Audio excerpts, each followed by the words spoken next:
Nung isang araw nga ay nagkaroon ng performance ang actor-singer na si Jericho Rosales kasama ang kanyang banda sa Tandag, Surigao.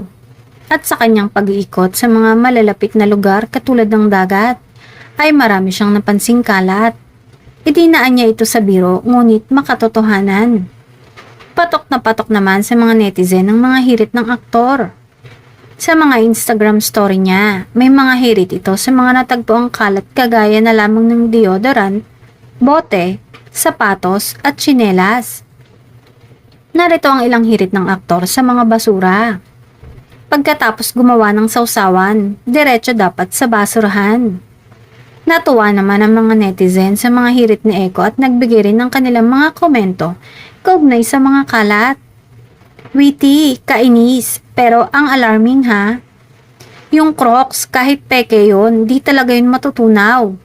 Let's be responsible and raise awareness. It's good to see him being vocal and somehow being an advocate to protect our nature. Samantala, marami naman ang humanga sa aktor sa pagmamahal nito sa kalikasan. Dahil sa panahon ngayon, iilan na lang talaga ang nagpapakita ng concern sa kapaligiran.